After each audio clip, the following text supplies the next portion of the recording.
Today we meet Marcus, and he'll share a few of his experiences, including a terrifying experience with a Ouija board, a haunted care home, and monks floating down the path towards him.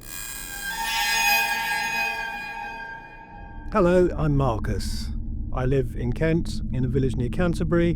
Been there for 20 years. I've moved around the place a bit. I lived in Tunbridge Wells for a while before that. I also lived in Ireland for a year, and I was brought up in the Channel Islands in Jersey. From an early age, I think I sensed energy, but I didn't really know what it was. So it's really hard to actually say whether I definitely had an experience before the first one.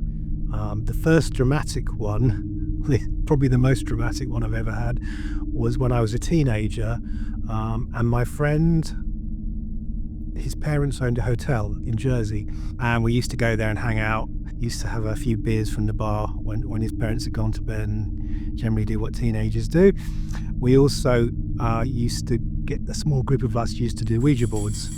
It was fun and a bit silly, and no one took it very seriously until one evening. And the one evening where something changed, there's 7 of us sitting around one of these big booth tables that you get in restaurants, and we were pushing the glass around and asking questions, and the glass started going really fast, and we were a bit like looking at each other worried.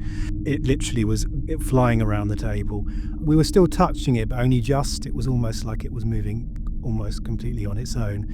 I left the table because I was so frightened, and I think somebody else did as well. There was about 4 or 5 people on it, and they were saying, come back. They were trying to get me to go back, and I didn't. So I was facing the table, could see it clearly side on, and the glass went to the edge of the table, and I saw a vapour. I can only describe it like a vapour, like on a hot road, came out of the glass and went into someone's mouth. I was the only person to see it. They couldn't. They were too close to see what was going on. And then the first thing they said, they sort of said, I don't feel very well, and their voice was all croaky. So it was like something out of a horror film, really. He carried on feeling a bit unwell, and they persuaded me and the other person to get back on the table, and we called this spirit back into the glass, and we just sort of calmed it down and used the stuff that we'd been taught about putting a crucifix over it and saying prayers and that kind of thing, and it seemed to calm down, and it seemed the person felt better.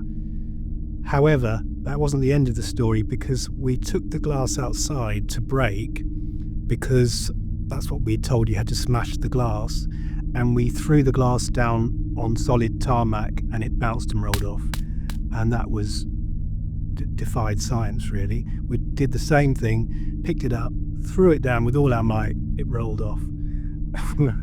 We just couldn't believe it. And so the only way we managed to break it in the end was throwing it into a big glass bin full of bottles, and it just kind of went and sort of really slowly just sort of crumbled down. So I remember going back home on my moped that evening, going down this country lane to get home, being absolutely terrified that something was following me home. I don't think it did, but we'll never know, really. But we were all in shock, and we never did another Ouija board after that. And I haven't done it now for years. I wouldn't risk it, because whatever that was, it was mischievous to say the least, and it wasn't something that was trying to really scare us, and something with a lot of power. So that's kind of put me off dabbling in things like Ouija boards. In theory, that was the end of my interest in the paranormal, but it wasn't, because the paranormal just carried on anyway. So currently, I would just say I'm sensitive. I sense spirit, and because I'm not scared of the paranormal. That one bad situation when I was a teenager is probably about the only one that's been that negative. So when I sense spirit, I get things like the hairs on my arms stand up. I get something going down the back of my, sort of like a cold going down my back, and I sometimes get pressure on my head as well, just like someone's touching you here. And I'm like, oh, okay, hello. I'm quite laissez-faire when it happens now. I'm just kind of like, hi, how are you? So I'm just accepting of it and just go with the flow, really. When it happens, I'm not worried about it. I'm not scared of it. I think if you are scared of it, it's more likely to cause you problems anyway. From what I've picked up, I do have sort of some beliefs about what happens to the soul and all that. And I think if you're feeding fear to things, then you're more likely to attract negative spirits or mischievous spirits. If you just kind of relax with them and just treat them like they're someone you're meeting on the street, then they kind of generally don't cause you any problems. I think you get different forms of spirits, and a lot of the stuff that you see and read in books, I believe in. So I believe there are different types. I believe there are echoes from the past of spirits, like that somehow you're seeing like a photograph from the past, an energy, a sound, something that's happened there that somehow got stuck, like in a kind of non-conscious way. I also believe in conscious spirit because of the communication I've sensed. When I'm sensing them, I can feel a two-way thing going on. So I believe there are spirits that are also stuck. I believe that most spirits, when we die, most of them do hang around for a little bit, and then most of them go off to a higher level. If it's someone you were very close to, like my ex-partner died, I can still sense, I think they are on a higher level, but I can still sense them around sometimes because they choose to make themselves visible to me in an energetic sense. I used to work many years ago in a care home in Tunbridge Wells called Heatherlands. It was a residential home for adults with learning disabilities, and I started off as a care assistant there and worked my way up to a senior level care assistant. It's a lovely old house. It was formerly a single mother's home, so it had quite a lot of history there as well. It was about 120, 130 years old, so it wasn't very old, but it was that kind of 19th century, late 19th century house with lovely gardens on 4 floors if you include the cellar, lots of wooden panelling.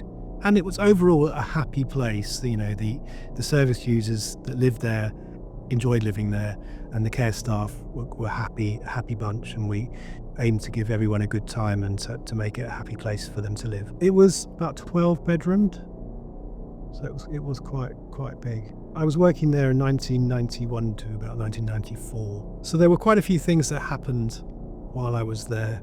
One of the most dramatic ones was when I was up in the lounge. There was a downstairs lounge, upstairs lounge, and I was with this autistic chap who loved spinning wooden tops, and he had quite a heavy one on a table.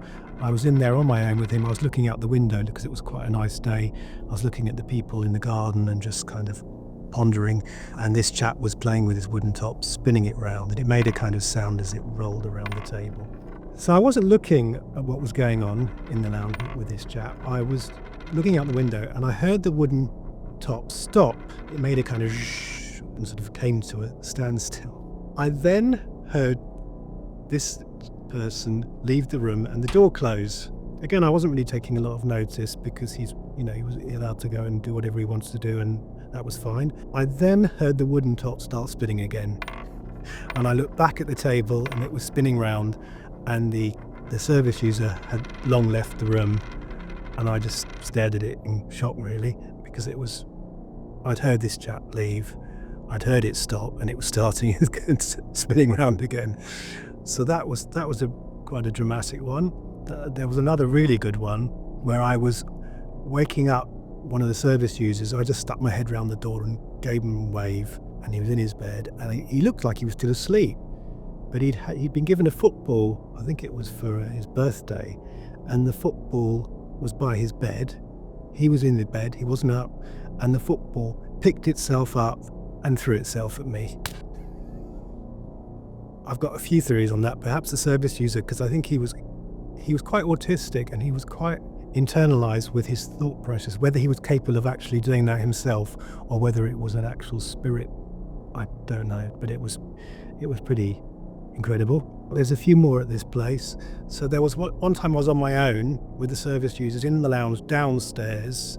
For some reason I slammed the door, I think because it had one of these things, and I just sort of let it go and it slammed, and every door in the whole house I heard slam within 2 or 3 seconds. So it went ding ding ding ding ding ding, about 13 doors, and echoed around the house. And again I just sort of froze. And I tried to recreate it, not that evening, I think I was a bit too spooked, but by having all the doors ajar and slamming it again to see if I could get the same thing happening, but never happened again.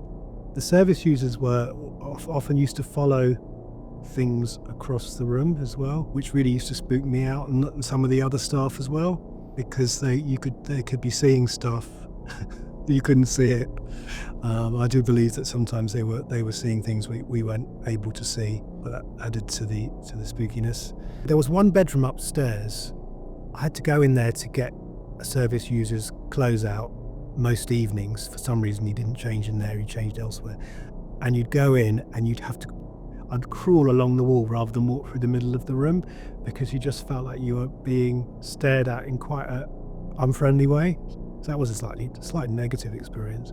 And you'd crawl along the wall to get to the drawers, open the drawer, put your hand in and kind of crawl back out the door.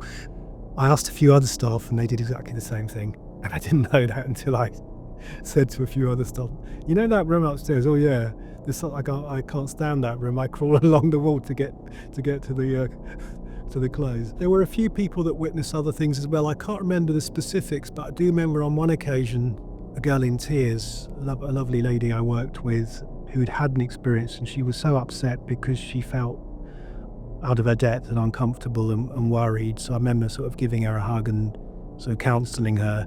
But obviously there were other staff who had things going on as well.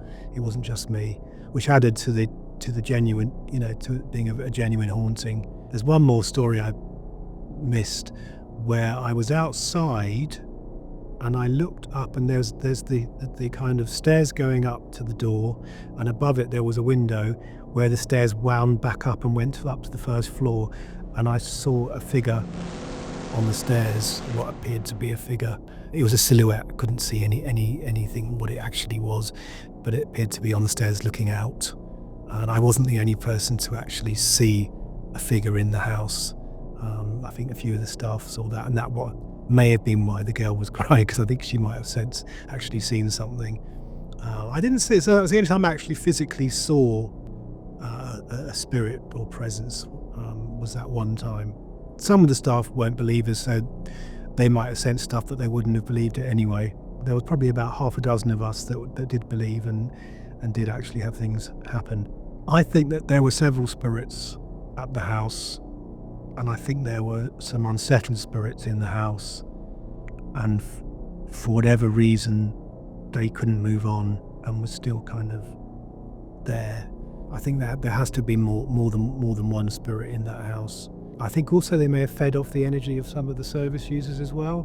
We didn't really know much of the history of the place, so it was really hard to know exactly who was there or why they were there. We only knew very briefly that it had been had other names. For a few years before it was the care home that I knew, it was called something like an asylum or something like that, so it had a slightly more dramatic termed name, and I think it was more for people with mental health problems as well. There was an occasion where a lady turned up and said, I was born in this house.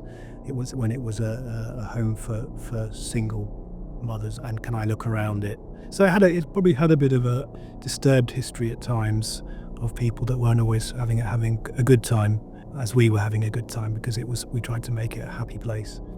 Despite the dramatic goings on, it was a happy house. So we don't really know who or why there were spirits there, but they were certainly still there and didn't seem to be very keen on moving on. I would say the spirits would generally, I got more of an unsettled than a negative, and I would say mischievous, with the spinning top and the doors slamming, and even the football throwing itself at me.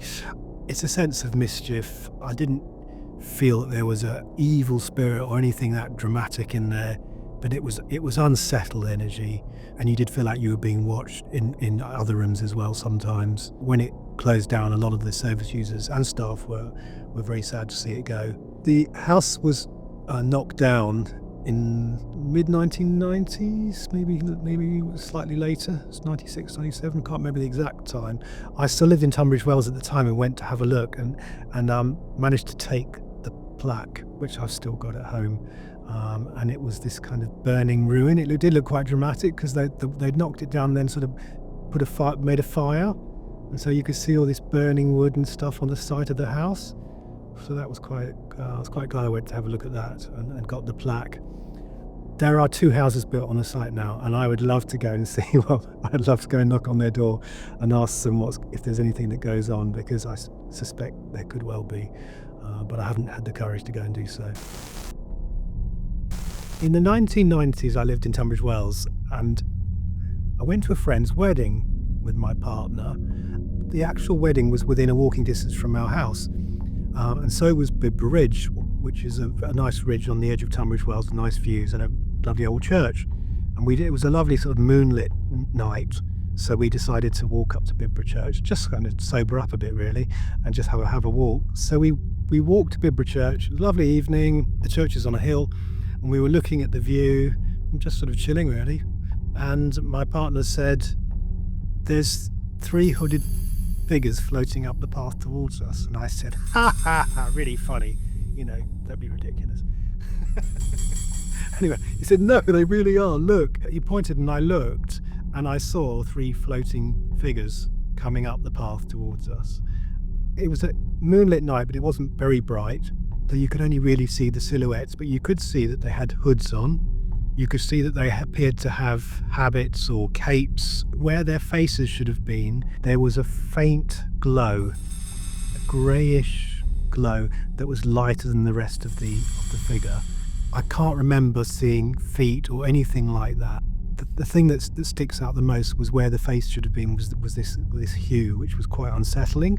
And they were floating. I had a few seconds to look at them before we legged it, enough to take it in. And they were floating at a reasonable, they didn't appear to be walking. They seemed to be coming up the path at a reasonable speed towards us. They were probably about 20 metres from us at that time, about halfway up the graveyard. I would say they were floating on the path. They were literally coming up the path. So that's obviously a very old path. There was no feeling. It was purely the shock of seeing these 3 figures floating towards us that made me run. But we didn't want to hang around to see them get any closer. There's a footpath around the other side of the church, so we almost did like a Scooby-Doo run. The legs were trying to go, but you were almost on the spot. And we ran around the church and ran down the other path. It was a still night. There was no one around except us. You could see the whole graveyard from the bottom where we were now. We'd walked along the road, and the graveyard kind of circles the road, and you could see the whole graveyard. We calmed down and we walked around the road looking up at the graveyard, and we looked for about 20 minutes to see if it was kids, if it was a prank, if there was any sign of any behaviour of the humankind, whether it was someone just trying to wind us up. Nothing, not a sound.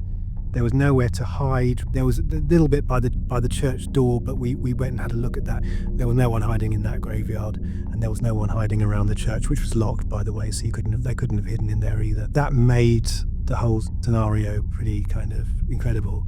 I wonder whether it's not a actual presence that was conscious, whether it was like a replay of something. It's like the stuff that you can imagine people make up, because it just sounds so like sort of cliched in many ways to see hooded figures floating up a church pathway, but that's what we saw, and we both saw it. This was the 1990s, so it was harder to look things up online. I think I may have tried to find out a little bit in the local library. I also tried to see if I could find any other reports of paranormal happenings. Couldn't find anything. I know it's a very old church, and it's on a mound. A lot of churches that are built on mounds often had pre-Christian sites on them, so it's quite possible there's been something on that site for a long, long time. So sadly, couldn't find anything out history-wise. We'll never know who or what they were. I put this story on the Paranormal Database website years ago because I thought it was quite an interesting one to put on there. Recently, I was looking on YouTube at sort of paranormal stuff and managed to find someone who'd actually investigated the church after reading my story, so that was quite nice. I don't think they actually had much happen, but they hung around there for a bit and told a bit of the story and filmed the site. I can't believe that we were the only people to have paranormal experiences at Bibber Ridge Church, so I'm sure there must be other people, so yeah, be interesting to hear of any other stories. with me at the moment, it's a matter of actually shutting off rather than switching on to paranormal stuff, because I believe I could probably have a lot more happen if I chose to, but I choose not to. Because I choose to kind of just have enough open to make life interesting and to be able to acknowledge spirit. I'm worried that if I became too open to it, that it would sort of take over a bit, and it's also attracting, just slightly increasing the risk of attracting a slightly more negative experience, which I don't want to have. I think I'll stick where I am, and probably not go any further down the line of kind of becoming more of a channel to spirit. But I think I probably could if I wanted to, but I'd rather not. If you're enjoying the Paranormal Archives and have a story of your own to tell, please do get in touch. That's it for Series 1.